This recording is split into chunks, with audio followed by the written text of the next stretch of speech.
সারা আলাইহিস সালামকে একটা বাচ্চা এরকম উঠাই নিয়ে আসছে। আর সারা আলাইহিস সালাম সবচেয়ে সুন্দরী মেয়েদের একজন ছিলেন পৃথিবীর ইতিহাসে। ইব্রাহিম আলাইহিস সালামের স্ত্রী, তখন তিনি হাত বাড়াচ্ছে তার দিকে ধরার জন্য। আর সারা আলাইহিস সালাম তখন বলছে, দাঁড়ান, আমাকে 2 রাকাত নামাজ পড়তে দেন। 2 রাকাত নামাজ পড়ে তিনি আল্লাহর কাছে হাত তুলে বলে, আল্লাহ, তুমি জানো আমি আমার সতীত্ব, আমার ইজ্জত, আমার সম্মান আমার স্বামী ছাড়া আর কারোর সামনে কখনো প্রদর্শন করি নাই। আজকে এই জালেমের হাত থেকে আল্লাহ তুমি আমাকে বাঁচাও। ওই দিকে ইব্রাহিম আলাইহিস সালামও নামাজে দাঁড়িয়ে গেছে। ওই জালেম বাদশা যখনই হাত বাড়ায়, হাত অবশ হয়ে যায়, মাথা ঘুরে পড়ে যায়।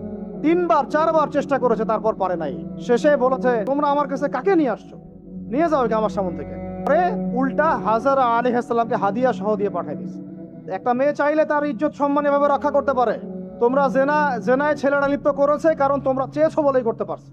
তুমি ফিতনা না ছড়াতা, তুমি বেহায়ের মতো বাইরে বের না হতা, তুমি তোমার চুল খোলা না রাখতা, তুমি তোমার পোশাক ঠিক রাখতা, তোমার কথা ঠিক রাখতা, তোমার কথার মধ্যে মানে শক্তি রাখতা, মিষ্টি মিষ্টি প্রলোভন দিতা না, বাইকের পিছনে বসতা না, চটপটি ফুচকা খাইতা না, এখানে ওখানে আড্ডা মারতা না, কোনো ছেলে তোমার কাছে আসতে পারতো না।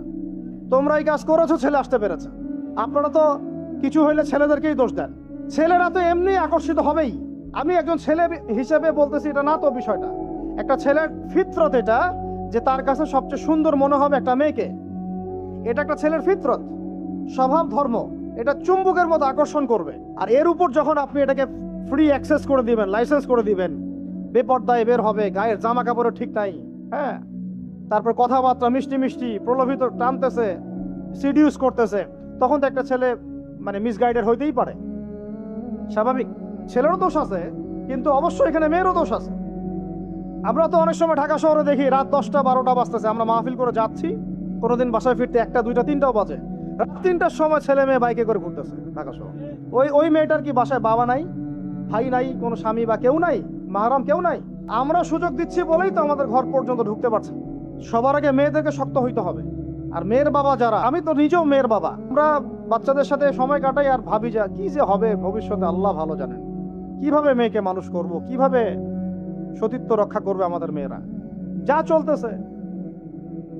চলতেছে অনেক মাদ্রাসার মেয়ে পর্যন্ত নষ্ট হয়ে গেছে। আপনারা জানেন না তো, আমরা জানি কথা।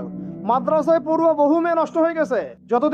যতদিন পর্যন্ত এদের হাতে মোবাইল ফোন ছিল না, ইজ্জত ঠিক ছিল। মোবাইল ফোনটা যখনই ঢুকেছে, ইজ্জত নষ্ট হয়ে গেছে বহু মেয়ের।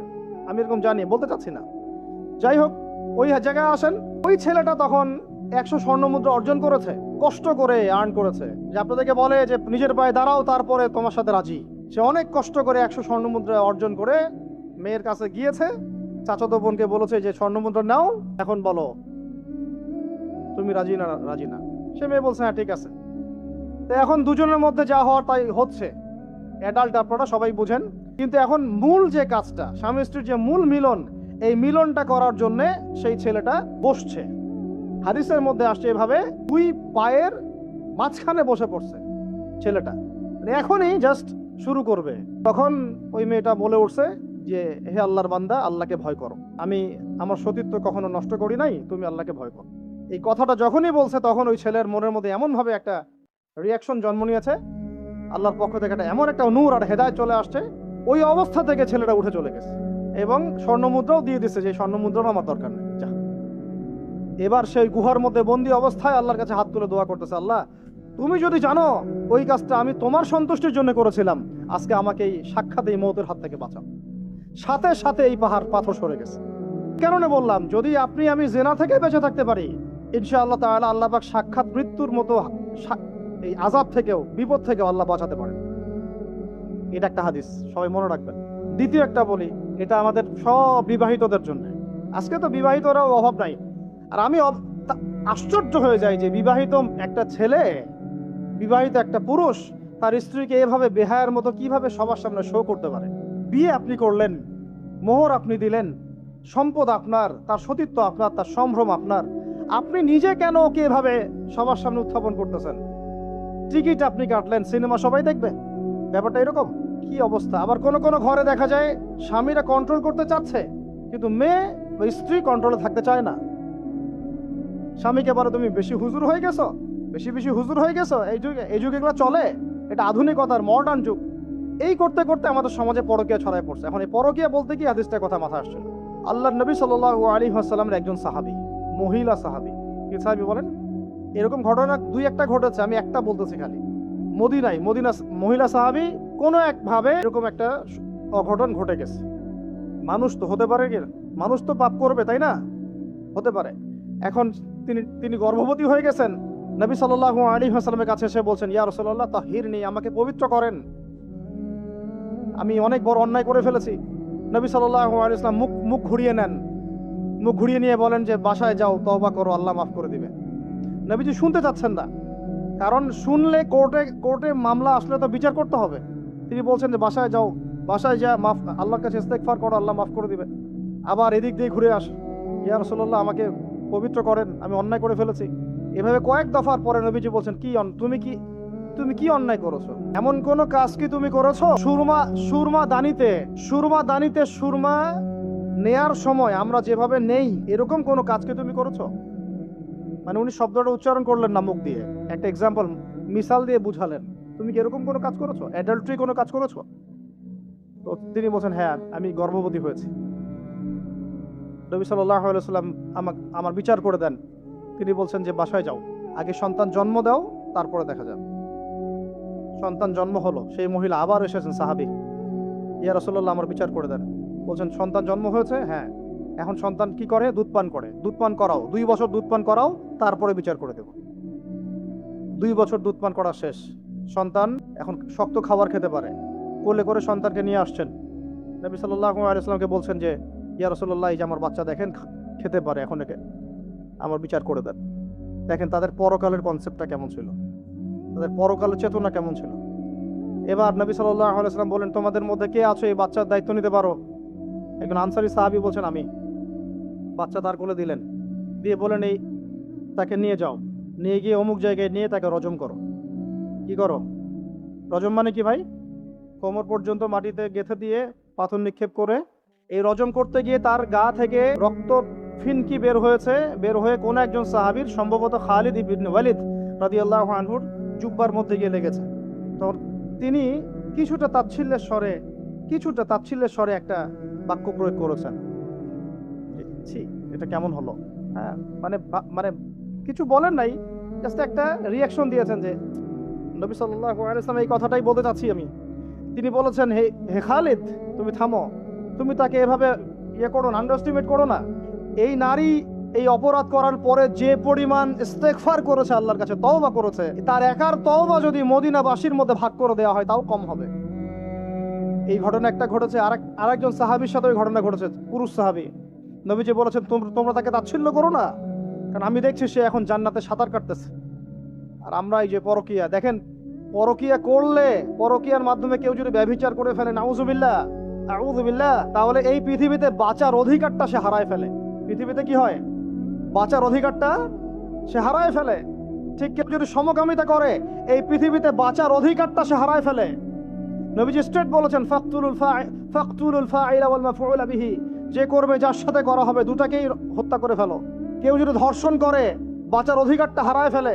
কিছু পাপ আছে যেগুলো করলে তওবা ইস্তেগফার করা যায়, আল্লাহ হয়তো মাফও করে দিবেন, কিন্তু পৃথিবীতে বাঁচার অধিকারটা মানুষ হারায় ফেলে। এইটাকে আমরা এইভাবে প্রমোট করতেছি। এখন কে এগুলো নিয়ে মানে ফিকির করে? এখন মনে করে যে এটা তো আধুনিকতা। অনেকে একটা শব্দ আছে, ওয়াইফ সুইপিং, একজনের ওয়াইফকে আরেকজনকে দিবে, ওর ওয়াইফকে সে নিবে, রাত কাটাবে, নাউযুবিল্লাহ। এটা পশ্চিমা সভ্যতা থেকে আসতেছে, জানেন। চোখ কান খোলা রাখেন, আমরা নিজেরা অনেক ধার্মিক সাজার চেষ্টা করতেছি, কিন্তু সমাজটা নষ্ট হয়ে যাচ্ছে। এটাকে সংস্কার করার দায়িত্ব আমাদের। এর উপরে তো আবার বাণিজ্য আছে, মানে এটা তো বাণিজ্যিক একটা প্ল্যাটফর্ম হয়ে গেল।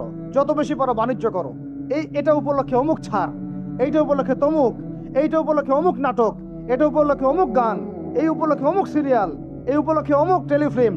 এই যে বাণিজ্য, এগুলো কিন্তু কর্পোরেট জগতে যারা থাকে, এই কর্পোরেট সেকশনে মানুষের একটা বাণিজ্য, একটা দিবসকে কেন্দ্র করে বিশাল একটা বাণিজ্য করে আপনার ঈমান আমল কোথায় যায়, যাক, ওর পকেটে টাকা আসলেই হইল। আল্লাহ রাব্বুল আলামিন আমাদের সবাইকে এই চলমান জাহেলিয়াতগুলোর বাস্তবতা বোঝার তৌফিক দান করেন। অনেক কথা ভাই, বলতে গেলে অনেক কথা, আর একদিনের কথা বলবো। আমরা দোয়া করি আল্লাহ পাক কক্সবাজার এলাকায় এমন একটা দিনের মার্কাজ আমাদেরকে করার তৌফিক দান করেন। যেখান থেকে ইনশাআল্লাহ দিনের আলো পুরা কক্সবাজার সহ পাহাড়ি পার্বত্য এলাকা ছড়িয়ে পড়বে ইনশাআল্লাহ। সমাজ সংস্কার না করতে পারলে আমরা বাঁচতে পারবো না। আপনাদের মধ্যে যাদের সামর্থ্য আছে কেউ জমি দিয়ে হলে সাহায্য করেন, কারো যদি সামর্থ্য থাকে অর্থ দিয়ে হেল্প করেন, কারো বুদ্ধি আছে বুদ্ধি দিয়ে পরামর্শ দিয়ে সহযোগিতা করেন। দিনের স্বার্থে, আল্লাহর জন্য, তার রাসূলের দিনকে টিকিয়ে রাখার স্বার্থে, সমাজের জাহিলিয়াতগুলো দূর করার স্বার্থে দিনই মার্কাজগুলো প্রতিষ্ঠা করার কোনো বিকল্প নাই। অযথা একদিনের মাহফিল দিয়ে আমি আসলাম চলে গেলাম, 1 বছর আপনার সাথে আমার দেখা নাই, আপনি সমাজ সংস্কার করতে পারবেন না। এভাবে দিন কায়েম হয় না। ইকামতে দিন অনেক কঠিন বিষয়। প্রত্যেক দিন প্রত্যেক রাতের মেহনতের উপর দাঁড়ায় থাকবে ইনশাআল্লাহ। আল্লাহ পাক আমাদেরকে এই বেহায়া দিবসকে বর্জন করার তৌফিক দান করুন। এই পশ্চিমাদের ফাঁদ থেকে আল্লাহ আমাদেরকে বাঁচায় রাখেন। আল্লাহ রাব্বুল আলামিন আমাদের সবাইকে যেন এই জেনা, ব্যভিচার, পরকিয়া, তারপরে সুদ, মাদক, সমকামিতা, ট্রান্সজেন্ডার এই সমস্ত ফিতনা থেকে আল্লাহ আমাদেরকে হেফাজত করেন। আমাদের এই যুবক যুবতীদেরকে আল্লাহ পাক খাস করে এই চলমানের জাহিলিয়াতগুলো থেকে হেফাজত করেন। আমি প্রত্যেক পরিবারের কর্তা সতর্ক হয়ে যান। প্রত্যেক পরিবারের যে ভাই আছেন, যে বাবা আছেন, সতর্ক হয়ে যান। আপনার পরিবারটাকে আপনি শক্ত হাতে দমন করেন, কঠোরভাবে। দেখবেন ইনশাআল্লাহ অ্যাটলিস্ট আপনার ঘরটা পবিত্র রাখেন। সবাই যার যার পরিবারের দায়িত্ব নেই, ইনশাআল্লাহ দেখবেন সমাজ ঠিক হয়ে গেছে ইনশাআল্লাহ। আমার স্ত্রীকে আমি এসব করতে দিব না, ওর ক্ষমতা আছে করবে, করলে ওকে আমি তালাক দিয়ে রেখে দেব, শেষ, সোজা কথা। ও আমরা এইভাবেই কথা বলি বাসায়, এক কথায় চলবা, এক কথায় উঠবে, এক কথায় বসবা, দ্বিতীয় কথা যেন বলতে না হয়। একদিন একটা ইস্যু নিয়ে মানে ঝগড়া তুল কালাম হয়ে গেল। আমি রাগ কন্ট্রোল করতে পারলাম না। বলছিলাম যে হাত মোজা ভালো করে পড়তে। হাত কথা বলার সময় দেখেন, যদি আমি হাতে এভাবে উঁচু করি দেখা যায় এতটুকু। আমি বাসায় গিয়ে বলছিলাম যে হাত মোজা খুব ভালো করে এই পর্যন্ত পড়তে। এইটুক নিয়ে মনে হয় আমি 10 মিনিট ঝাড়িয়ে দিয়েছি, মানে বকা দিয়েছি আর কি। একদম মাথা নিচু করে শুনছে, একটা কথা বলে নাই। আমি আমার পরিবারকে ঠিক করলে কেন আমার মানে স্ত্রী বাইরে যাবে, কিভাবে যাবে? আমি বলতেছি না যে সে বাইরে যাইতে পারবে না, প্রয়োজনে তার প্রয়োজন পূরণ করতে পারবে না, এমন তো না বিষয়টা। বেপর্দায় এভাবে যাবে কেন? বেপর্দায় ফিতনার মধ্যে কেন যাবে? আমার মেয়ে, আমি জন্ম দিলাম, আমি বড় করতেছি, আমি খাওয়াই বলতে মানে কি? আমরা উপার্জন করে আমরাই খেতে খাওয়াই নাকি? আমরা ওসিলা না রিজিকের? আমরা কামাই রোজগার করে নিয়ে আসি। আমি খাওয়াই বলতে বোঝাচ্ছি আমরা কামাই রোজগার করে নিয়ে আসি, আমাদের ভালোবাসা দিই, মহব্বত করি, তিলে তিলে আদর মহব্বত দিয়ে বড় করি। আমার মেয়ে কেমন করে বাইরে যায়? কেমন করে বাইরে যাবে? কোন সাহসে যাবে? আমি বাবা হয়ে বেঁচে থাকতে ও কিভাবে যাইতে পারে? গেলে ওকে একদম খাওয়ার বন্ধ করে দিবে রে। আমার ছেলে বালেগ হয়েছে, নামাজে যাবে না কেন? যদি না যায় আমি ওর খাওয়া বন্ধ করে দিব। শাসন করতে হবে সবসময়, কিন্তু মিষ্টি কথা চিরা ভিজে না। আল্লাহ পাক কোরআনের মধ্যে হেদায়েত দিতে উৎসাহিত করেছেন, এখানেই আবার আইনগুলো নাজিল করেছেন। মানে সবসময় মানুষকে দাওয়াত দিয়ে বুঝিয়ে সুঝিয়ে কাজ হয় না, মাঝে মাঝে পিটানো লাগে না? শাসন লাগে না? লাগে। তো আমরা যদি আমাদের পরিবারের মেয়েদেরকে নিয়ন্ত্রণ করতে পারি, ছেলেদেরকে নিয়ন্ত্রণ করতে পারি, দেখবেন আস্তে আস্তে ইনশাআল্লাহ এটা কমে গেছে। আর যদি এভাবেই গা ছাড়া দিয়ে দেন, আমি বলেছি বেশি দিন লাগবে না, আর 10টা বছর পরে নাউজুবিল্লাহ আমরা আশ্রয় চাই আল্লাহর কাছে, এমনটা যেন না হয়। দেখবেন যে এটা এমন হারে বেড়ে গেছে যে ঘরে ঘরে সমকামিতা ঢুকে যাইতে পারে। নাউজুবিল্লাহ। এই তাদাত, এই সংখ্যা দিন দিন বাড়তেছে। আপনাদের শহরে, আপনাদের এই অনেক এখানে আমি অনেক মাহফিল করেছি, অনেকেই আমাকে চিরকুট দিয়েছিলেন যে ভাই এখানে সমকামিতা বেড়ে যাচ্ছে, এই বিষয়ে কিছু বললেন। চিন্তা করেন, ভিতরে ভিতরে এগুলো চলতেছে, হোটেলে চলতেছে। আপনারা ভালো মানুষে যে বসে থাকলে হবে না। এত ভালো মানুষ হতে আল্লাহ পাক বলেন নাই। আল্লাহ পাক বলেছেন সৎ কাজে আদেশ করো, অসৎ কাজে কি করো? নিষেধ করো। এবং আপনি আপনার জায়গায় আল্লাহ বিরোধী কোনো কিছুকে প্রশ্রয় দিবেন না। ব্যাস, সরকার কোথায় যায় যাক, প্রশাসন কি করে করুক, ওটা আমার দেখার দরকার নেই। আমি আমার জায়গা থেকে আল্লাহ এবং রাসূলের বিরুদ্ধে কোনো কাজ করব না। সিম্পল। এই যে ইতিহাসটা ওরা জানতো না, এই সেন্ট ভ্যালেন্টাইন্স ইতিহাসটা বলো, ওরা কি জানে? এই যে কত সালে এটা বাংলাদেশে আসছে, ওরা আসলে জানে? কে নিয়ে আসলো? দেখেন, ওটা বললামই, ওটা আনার পরে জেনা, ব্যভিচার, ফ্রিমিক্সিং, বাণিজ্য সব বেড়ে গেল। এটাকে কেন্দ্র করে কর্পোরেটরা এখন বাণিজ্য করতেছে। শুধুমাত্র এই দিবসে, শুনেন, আর এগুলো বলতে চাইনি, আমি বলতে বাধ্য হচ্ছি, শুধুমাত্র এই দিবসে কোটি কোটি টাকার কন্ডম বিক্রি হয়, জানে? এটা শুধু কয়েকটা কান্ট্রির পরিসংখ্যান। সারা বিশ্বের পরিসংখ্যান দিলে তো আপনার চোখ কপালে উঠে যাবে। কি হচ্ছে আর কি হচ্ছে না। যেখানে আল্লাহ রাব্বুল আলামিন বলছেন চোখ নিচু করো, কাছেও যেও না, ওটা তো কোরআনে পড়ে থাকলোই, ওটাকে লঙ্ঘন করে জিনা হচ্ছে, ব্যভিচার হচ্ছে, অবৈধ সম্পর্ক হচ্ছে, প্রচুর ধর্ষণ হবে কালকে। আর ধর্ষণ হলে আমি বলবো শুধু ছেলেটা দায়ী না, মেয়েরাও দায়ী আছে। তোমাকে মাহারাম ছাড়া কে বের হইতে বলছে? মাহারাম ছাড়া একটা মেয়ের হজ ফরজ না। মনে করেন আপনার ঘরে একজন মহিলা আছেন যার মাহারাম নাই, তার উপর হজই ফরজ হয় নাই। তো মাহারাম ছাড়া যার হজই ফরজ হয় না,